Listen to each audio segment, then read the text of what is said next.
ইবাদতের জন্য। এটার মানে সংসার ছেড়ে দেওয়া না, এটার মানে পরিবার বাদ দেওয়া না, এটার মানে বাজার সাজার আয় রোজগার ইনকাম এগুলো বাদ দেওয়া না, বরং এটার মানে হলো সব যেমনি আছে এমনি, শুধু আমার হুকুম আমার রসুলের হুকুমের মধ্যে ফিটিং কর।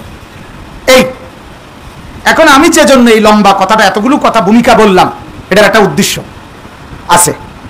উদ্দেশ্য হলো এই, আল্লাহ তাআলা বললেন, বান্দা আমি তোমাকে বানিয়েছি আমার ইবাদত, আমার কথা শুনবার জন্য, আমার কথা মানবার জন্য।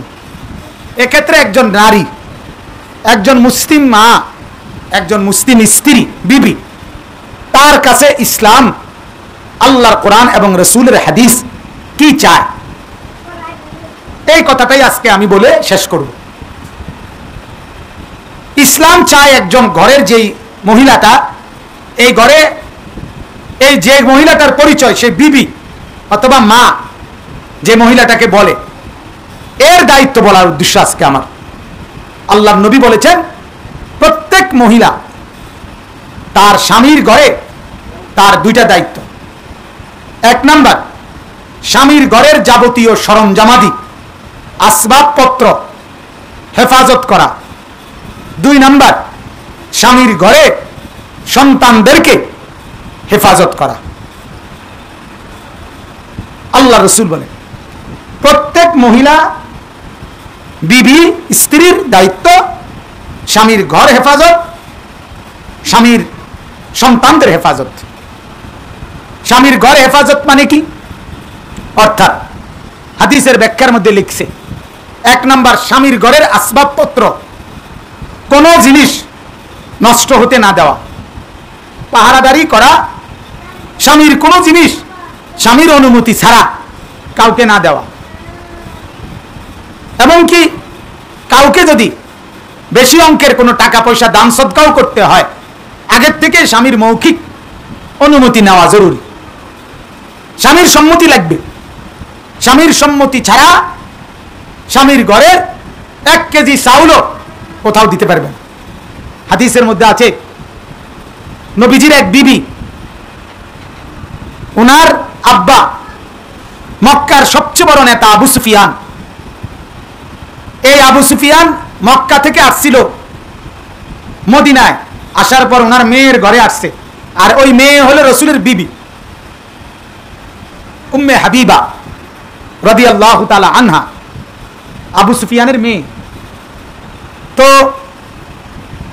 আবু সুফিয়ানকে দাঁড় করাইয়া রাখা বাবাকে, তিনি আগে রাসূলুল্লাহ সাল্লাল্লাহু আলাইহি ওয়াসাল্লামের কাছে গেছেন, বলছি, ইয়া রাসূলুল্লাহ, আমার আব্বা মক্কা থেকে আসছেন আমার ঘরে হুজুরায়, এখন আপনার কাছে অনুমতির জন্য আসছি, আমি তাকে বসতে দিব কিনা, আমি তাকে বসতে দেব কিনা? আল্লাহ নবী সাল্লাল্লাহু আলাইহি ওয়াসাল্লাম বলেন, হ্যাঁ অবশ্যই তুমি তাকে বসতে দাও এবং তার সাথে উত্তম আচরণ করো। তো এরপরে বসতে দিছে। তাহলে বোঝা গেল একজন বিবি তার স্বামীর ঘরে অন্য কাউকে বসতে দেওয়ার ক্ষেত্রেও স্বামীর অনুমতি লাগবে।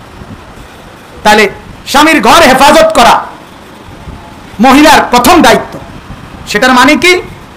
স্বামীর ঘরের সমস্ত জিনিস নষ্ট না করা, হারিয়ে যেতে না দেওয়া, হেফাজত করা, স্বামীর অনুমতি ব্যতীত কোথাও স্থানান্তর না করা, নিজের বাপের বাড়িতেও না। হ্যাঁ, এটাই হাদিস, এটাই মাসালা। নিজের বাপের বাড়িতেও না। দান সৎকার ক্ষেত্রেও স্বামীর মৌখিক অনুমতি নিতে হবে, যে আপনি বললে চাইল অথবা বাংতি টাকা টুকা কিছু গরিব দুঃখী আসে, দিতামনি। স্বামী বলবে, হ্যাঁ দিও। আলহামদুলিল্লাহ, আমি আমার বিবির কাছে সব সময় বাংতি টাকা, 100 টাকার নোট, 50 টাকার নোট, 20 টাকার নোট, এরকম অহরহ নিয়মিত দিয়ে রাখি। সব সময় বলি, দিবা, মানুষ আইলে দান করবা। সেও খুব দেয়, আবার শেষ হইলেই আবার বলে আমিও দিতে থাকি। তাইলে এটা একটা বিষয়।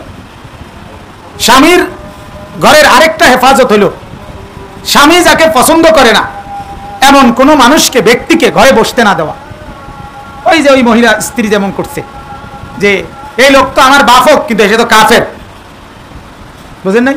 যেন নবী তো এর পছন্দ করে না, আমার স্বামী তো এর কি করে না, আবু সুফিয়ানকে পছন্দ করে না, কারণ আমি তার বইতে দিতে পারুনি, এই জন্য আগে অনুমতি লেগে গেছে। তাহলে স্বামীর ঘরে স্বামীর অপছন্দ করে এমন ব্যক্তিকে বসতে না দেওয়া। সর্বশেষ স্বামীর ঘরের হেফাজত হলো স্বামীর ঘরে এমন কাউকে আসতে না দেওয়া যার কারণে নিজের ইজ্জত, নিজের সতীত্ব, নিজের লজ্জা, নিজের পর্দা ক্ষুণ্ণ হয়। স্বাস্থ্য ভাই, মামতো ভাই, ফুয়াতো ভাই, বাবি কইয়া ঢুকালাম, বাবি কইয়া আলাপ মারণ, চূড়ান্ত ধরনের নিকৃষ্ট বেয়াদবি ছাড়া, অসভ্যতা ছাড়া আর কিছু না। যত আইটেমের দেবর, আপন দেবর আর স্বাস্থ্য দেবর, খালতো দেবর, হুয়াতো দেবর, উত্তর ঘরের দেবর আর দক্ষিণ ঘরের দেবর, পুকুরের এই পারের দেবর আর পুকুরের এই পারের দেবর, বাঁশমুয়ার কোনার দেবর আর বাঁশমুয়ার এ ফাঁসের দেবর, দেবর মানেই যাহা মৃত্যু, মৃত্যু। আল্লাহর নবী বলছে আল হামু আল মাউত, দেবর মানে মৌত, দেবর মানে মৃত্যু, দেবর মানে মৃত্যু। হাজার হাজার লক্ষ লক্ষ পরিবারে দেবর আর ভাবির অবৈধ সম্পর্ক, গুনার সম্পর্ক, গুনার সম্পর্ক। এজন্য এটা স্বামীর ঘরের হেফাজত। স্বামীর বিছানায়, স্বামীর ঘরে, স্বামীর এমন কাউকে যাকে স্বামী বিহীন সেই ব্যক্তির আগমন, একাকী আসাটা তোমার ইজ্জতের উপরে ক্ষতি করবে। আর তোমার ইজ্জত, তোমার সতীত্ব, তোমার শরীর দেহ, এটা স্বামী শুধু দেখার অনুমতি। এই কারণে ওরে জায়গা দেওয়া স্বামীর অনুপস্থিতিতে এটা না জায়েজ। আর দ্বিতীয় যে অংশটা, আল্লাহ নবী সাল্লাল্লাহু আলাইহি সাল্লাম বলেন স্বামীর সন্তান তাদেরকে লালন পালন করা, তাদের তরবিয়ত আখলাকের দিকে খেয়াল রাখা, এটা স্ত্রীর দায়িত্ব। আজকে এটাই বললাম, দ্বিতীয় কথা এটা। দুর্ভাগ্য, এক মার, এক মহিলার, এক স্ত্রীর, এক বিবির সবচেয়ে বড় দায়িত্ব ছিল তার কোলের বাচ্চাটাকে, তার ছোট্ট বাচ্চাটাকে মানুষ করা। এক বাচ্চাকে পালন করা, এক বাচ্চাকে লালন পালন করার ক্ষেত্রে স্ত্রীর দায়িত্ব শুধু দুধ খাওয়ানি না, স্ত্রীর দায়িত্ব শুধু চুল আশ্রয় দেওয়া না, স্ত্রীর দায়িত্ব শুধু হাফ প্যান্ট, প্যান্ট, গেঞ্জি, শার্ট ধুইয়া আবার ফিন্দাইয়া দেওয়া না, এগুলোও দায়িত্ব। সাথে সাথে সবচেয়ে বড় দায়িত্ব হলো তার আখলাকের দিকে নজর দেওয়া। তার কাপড় ময়লা হয়ে গেলে এটা যেমন অসুন্দর, তার চরিত্র ময়লা হয়ে গেলে এটা আরো বেশি অসুন্দর। তার হাফ প্যান্ট ময়লা হইলে এটা যেমন দেখতে খারাপ, তে যদি গালিগালাজ করে এটা আরো বেশি খারাপ। তার জামা যদি ময়লা হয় এটা যেমন মন্দ দিক, তে যদি ছেলে মেয়েটা মোবাইলে যদি আসক্ত হয়, সারা দিন নাই রাত নাই যদি মোবাইলে অশ্লীল ছবি দেখে, অথবা ছবি না দেখুক, গেমস খেললো, নাটক দেখলো, ফালতু জিনিস, এটাও তো সম্পূর্ণ তাকে ধীরে ধীরে গুনার দিকে নিয়ে যাবে। অতএব একজন মহিলার দায়িত্ব বাচ্চার, তার স্বামীর সন্তানগুলোর বাহ্যিক শরীর, চেহারা, কাপড়, পোশাক, খাদ্য, খাবার, এটার দিকে যেমন নজর দেওয়া, তার আখলাক, চরিত্র, এটার দিকেও নজর দেওয়া, তার জীবন গঠন, এটার দিকেও নজর দেওয়া।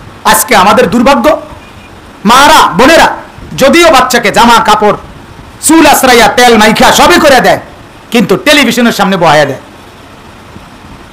মোবাইল হাতে দিয়ে দেয়, গেমস খেলার সুযোগ দেয়, কাপড় চোপড় ঠিক আছে, আখলাক, চরিত্র নষ্ট করে দিছে, চরিত্র নষ্ট করে দিছে, তাকে সবচেয়ে বড় ক্ষতিটা করে ফেলছে।